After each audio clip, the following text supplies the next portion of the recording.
$31 trillion. And I have an unpopular opinion because a lot of people aren't going to like what they have to hear. And I'm not saying that this is the solution, but I'm very curious. If you have another solution, what would that actually be? Please let me know down in the comment section. And I also want to note, I'm not here to blame any president in particular. I would say all the presidents are to blame, going way back until, let's just call it Bill Clinton as president, Newt Gingrich as Speaker of the House. Those are some really good years, running budget surpluses and all that. But so like I said, I'm not blaming any particular president because they've all been spending like drunken sailors, and now the bill has come due. What was that 31 trillion? That is what the United States debt has just surpassed. So from the New York Times, U.S. national debt tops 31 trillion for first time. America's borrowing binge has long been viewed as sustainable. Why? Well, because of historically low interest rates. But as rates rise, the nation's financial woes are getting worse. And that is absolutely spot on. We are edging towards a point where something needs to actually be done. Now, yes, things are being done from the Fed's point of view, raising interest rates, but the effect, as was just pointed out via that sub-headline, was now the debt is becoming that much more of a concern and rising that much more. So welcome to the virtual blackboard here, but this circle right here is going to represent the debt, right? 31 trillion of debt right now is what we have. And as is the case with anything, this is supposed to be a chain, but debt is kind of like a ball and chain, but attached to that amount of debt is a payment, right? You have to service that debt. You know, debt's not free. There is going to be a trade-off, and the trade-off is you have to pay that debt. And usually that's occurring on a monthly basis. Now, just going to the basics of finance, how does that debt work? There are two things that can make the debt larger. You can either just flat out add to the debt, right? Just keep spending, or you can do something else that would make that payment more. And that would be, you can increase. Increase what? Well, increase the interest rate attached to that debt. And that is what we have right now. Those interest rates are going up. So the debt itself continues to rise strictly from an interest rate perspective. But this is also behaving in kind of a perfect world, because in the real world, this is actually at play too. Because yeah, the government continues to spend and spend and spend. So it is a double whammy that is increasing and causing this debt to go to the sky, right? So I choose that color very, very intentionally because it is a double whammy. Not only is the debt being added to, but it's just increasing that much more because those interest rates keep getting more and more expensive. So let's think about this. Is there anything that could be done to put our focus on that monthly payment? Now, yeah, you can say, okay, well, we could start to lower interest rates again. Okay, but that's not going to solve anything, right? Because if we start to print money, we're right back to where we started with inflation, because that's the whole crux of all this, is we're trying to fight inflation with higher interest rates. So focusing on the interest rate, you're not wrong mathematically, but it does seem to be wrong for more of a, right, but that's what got us the problem in the first place with inflation, was just printing money with these low interest rates. So is there anything else that could be done? Well, maybe you were looking at that image and saying, okay, well, we could just flat out stop making that debt ball bigger and bigger by spending. And that is absolutely right.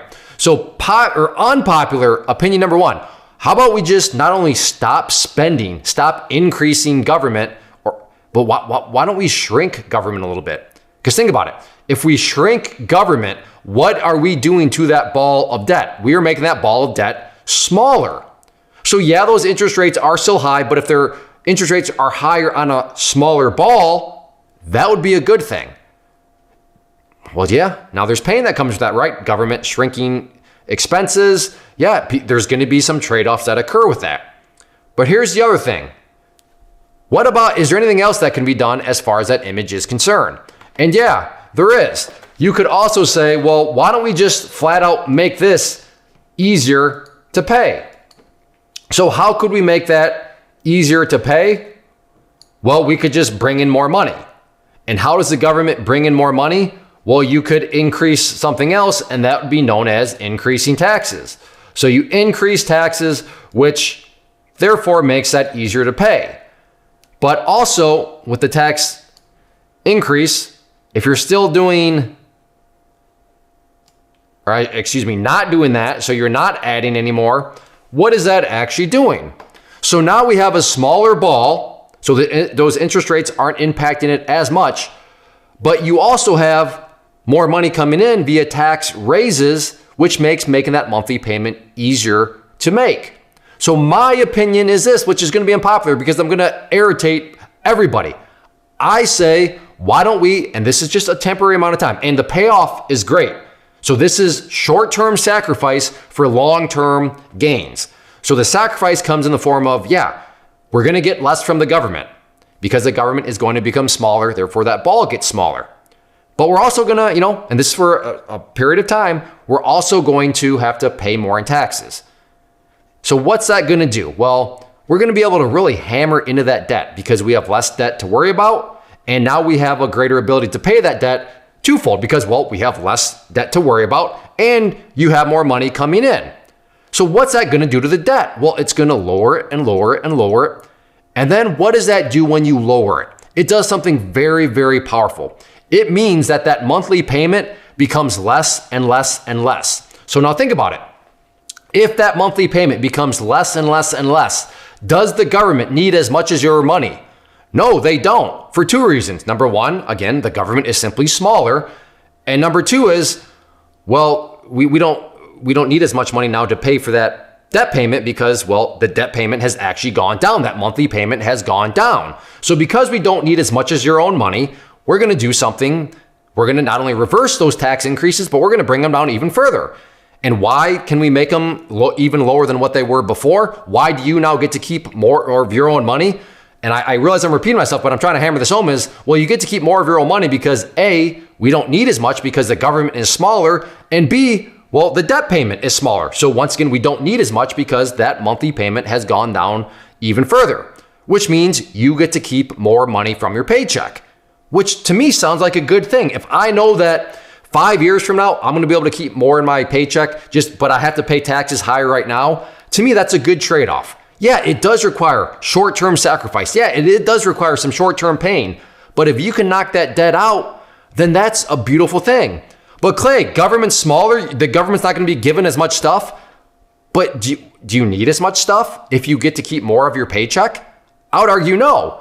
I'd rather allow you to keep more money in your pocket as opposed to giving it to the government so they can just go, frivolously spend it and all that because they don't have that much incentive because it's not actually their own money. But if you get to keep your own money, to me, that is a really, really good thing. But yes, I do realize that all of this, kind of like rainbows and butterflies of, wow, lower taxes, we get to keep more of our own money. This is fantastic. That does come under the premise that that debt ball gets smaller and smaller and smaller.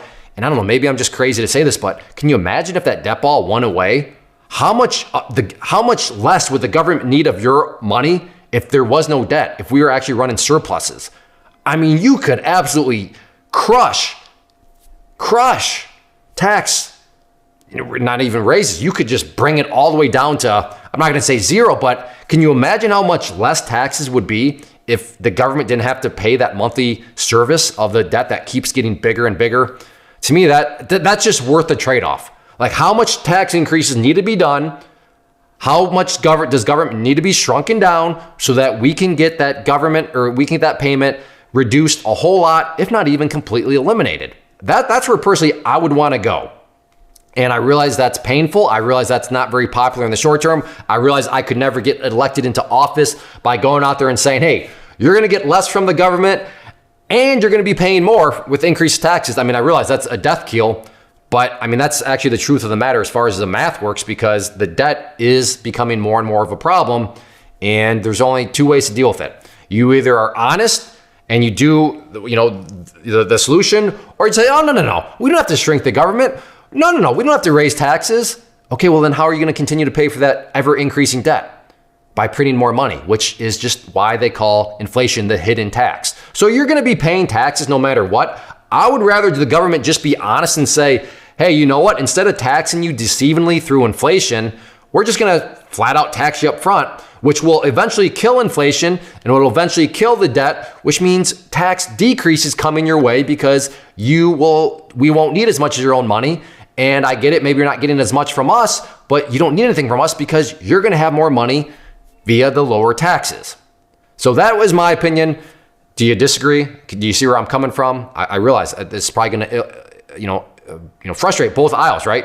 One group, bigger government, more control. Other group, less government, but lower taxes. So I'm really irritating everybody here, but I'd like to know your thoughts down below. But regardless, the debt continues to get bigger. It's only gonna get bigger and bigger exponentially because again, as that ball gets bigger, then yeah, those interest payments are gonna get bigger and something is gonna have to give at some point. So we'll just see how things play out. But I just want to get this documented and we'll see how things continue to play out. But that is my solution. I realize an unpopular opinion, but in my mind, that's what needs to happen.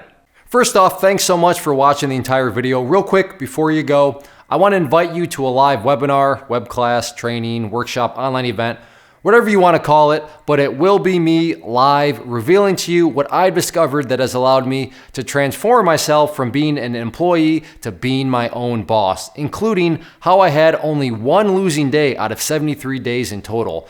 I'm going to cover 3 keys that have helped me unlock profitable consistency within the markets. The first key is super weird, but in a productive type of way. The second key is super awesome because it quite literally is wired into our DNA as humans, making it very easy to use. But in a cruel way, this becomes a pitfall for many traders. I'll explain it all though, including how to avoid the pitfall that it creates for some. And yeah, the third key, when you hear it, sounds way too good to be true, but it's not, and I'll show you how it all works. Then at the end, I open it up for a question and answer session that is, again, totally live. Even if you can't make the live session, please still sign up as it will be recorded, and you can go back and watch the replay that I will send you.